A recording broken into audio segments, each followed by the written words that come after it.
everyone. My name is Jenni Tomah. As a child, I was raised to never be ashamed of my culture, who I am, or where my people come from. Traditionally, Indigenous women, like myself, carry on the stories of our culture, our families, and our traditions. But what happens when there is no one left to tell these stories to?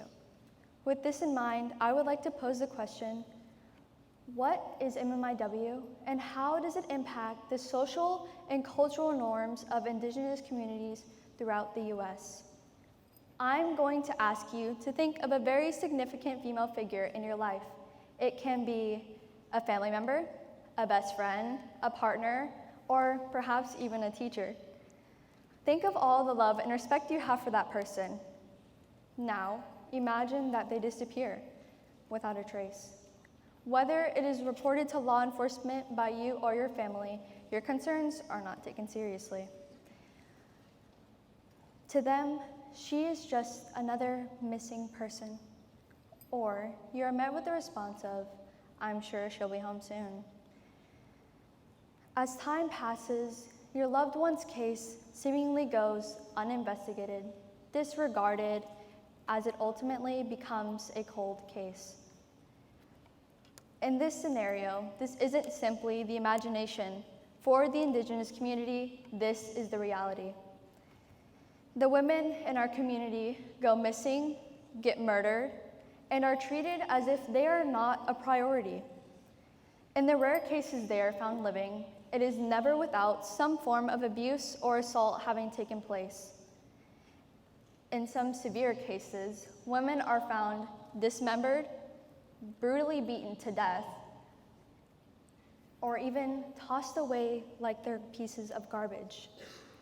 It's disturbing, right? The topic I'm discussing is just that. It is disturbing and it is heartbreaking. It is something you would never want to imagine happening to anyone, especially a loved one.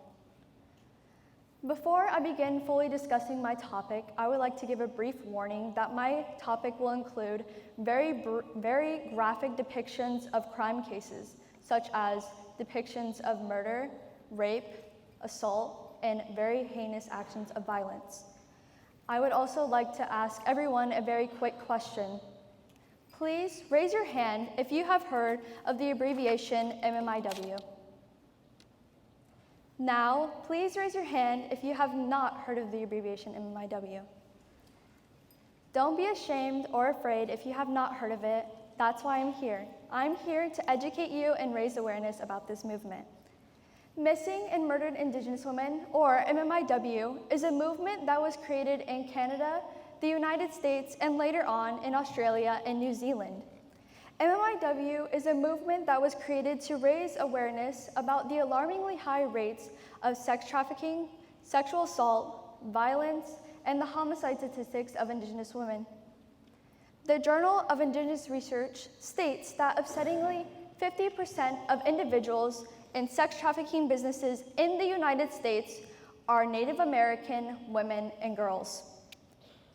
The National Crime Information Center, or NCIC, concluded that in 2016, there were over 5,700 reports of missing American Indian and Alaska Native women and girls.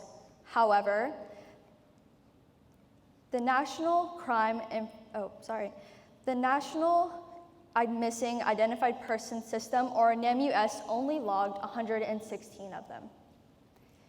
In some cases, an investigation is never even initiated due to other contributing factors. These factors include the mishandling of evidence, the lack of sincerity, racial stereotypes, and the bystander effect. At the family's request, I will not mention the victim's name, but her family has so gracefully given me permission to tell her story in which she experienced this exact disregard. A young woman in her 30s was found under an overpass in Oklahoma City, in which she was found in an awkward position. Her clothes had been pulled off of her, and she had been raped, brutally beaten, and left for dead.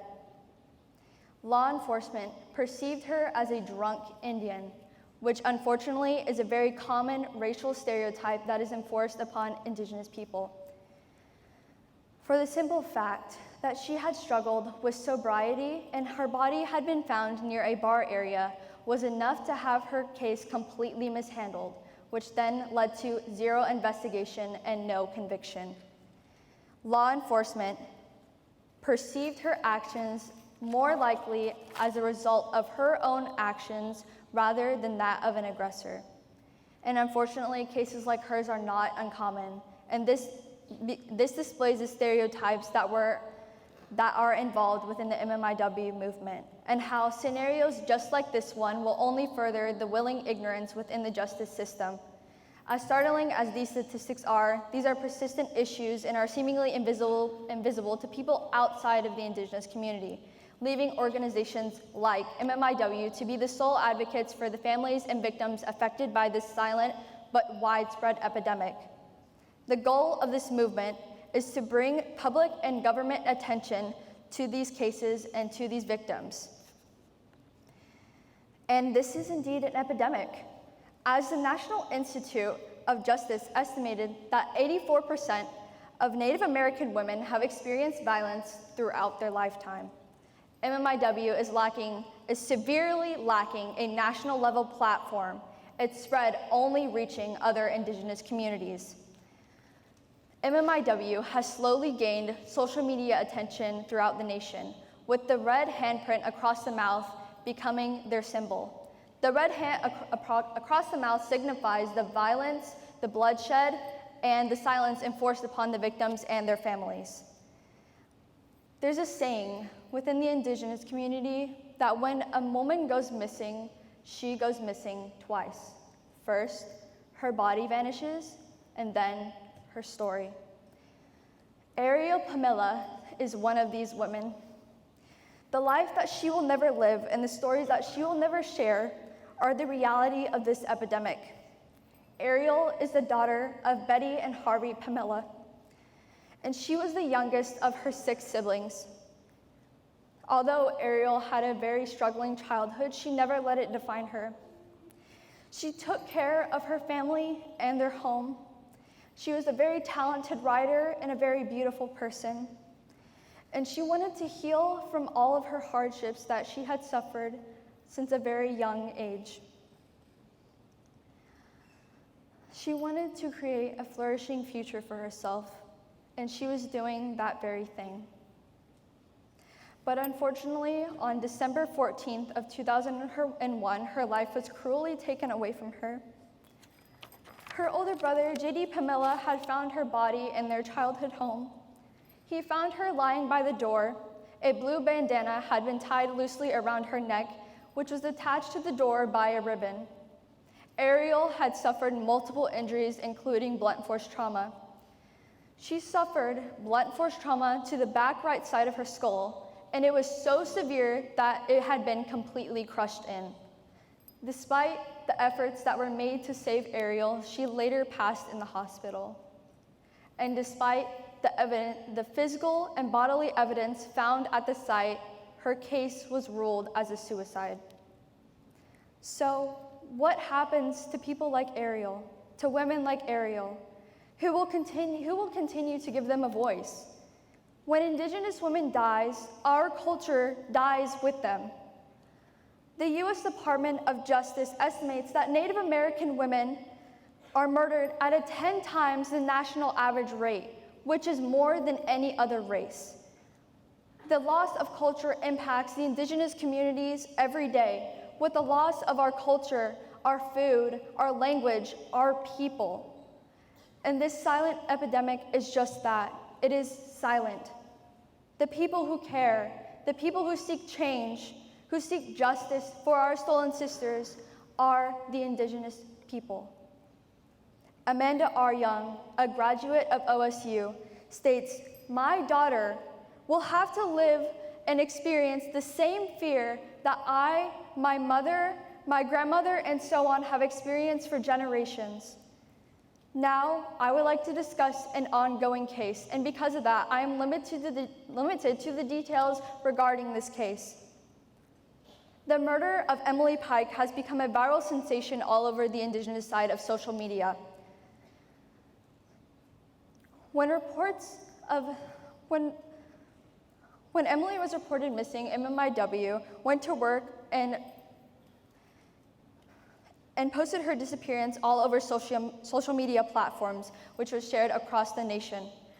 Her death was announced just 3 weeks after she had been reported missing on January 27th of 2025, this year. Emily's acquaintances stated in an article that she had left her group home to go see a boy. On February 14th of 2025, her dismembered remains were found in Tonto National Forest. Her arms, her legs and feet had been in a separate garbage bag, while her head and torso had been found in another. Her body and remains were found 100 miles away from her group home. When news of her remains were discovered, Indigenous content creators and the community alike began the mass spread of this devastating news. This case is still being treated as a homicide, but I would like you all to know that Emily Pike was 14 years old when she was declared deceased. Throughout these cases, we find a few common factors. 1, these cases were not taken seriously.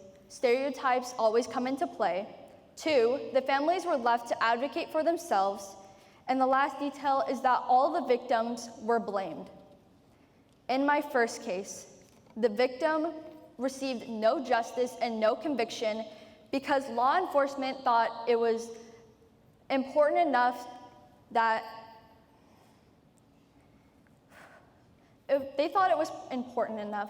to state that she had an issue with sobriety and that she had been found near a bar area. So these stereotypes were enough to never have any investigation. There was no conviction. Her family is still grieving, and there was never any justice served for this woman. In Ariel's case, which was ruled a suicide, despite all of the evidence that was found at the site, this affected the way her case was handled, and they gave complete dismissal to the family. She received no justice, just like the first woman I discussed. Emily's case, in which the media made an emphasis on how she left willingly her group home to go see a boy. If that isn't a clear indication of victim blaming, I don't know what is. The media and individuals who came across these cases deem every single victim's flaws to be of much more importance rather than the sheer brutality and the ruthlessness of each crime. It is not these cases like this instill generational trauma, and it does not help Indigenous women who themselves have experienced violence to speak up against them or raise awareness for others. Having lost hope in law enforcement and the justice system in majority of cases involving Indigenous women, this fear is greatly justified. This continues the question of how can we not only raise awareness of this movement, but also empower these women who have unfortunately, unwillingly lost their voice. Empower, connect, and support. The young generation of Indigenous communities have a powerful impact on the future of our people. By empowering this movement, we protect not only the women, but we protect the culture as well. And we give them a chance to share tribal and generational stories of their own. Research by Isaac and Young concludes that, most importantly, we are willing to be mechanisms for change. But we also need help and support from advanced professionals and from our professional organizations like MMIW. For you yourself could make a very simple, very short, 15-second video. You could talk about the cases, you could talk about the movement, you could talk about anything, absolutely anything regarding this movement. Without this support, the women who have been greatly and deeply affected by this movement will never receive any justice. I can tell you right now that 15 seconds of a video is nothing, and I can tell you right now that these victims and these families would do anything to have 15 seconds of their life back, or 15 seconds with their mom back. Just 15 seconds is all it takes. The photos you have seen across the screen behind me are open and active cases of missing and murdered Indigenous women. At the end, there will be a QR code that will take you to the Missing and Murdered Indigenous Unit of Bureau of Indian Affairs Department Justice website. Thank you for listening, and I hope you can all tell our stories of the unseen women. Thank you.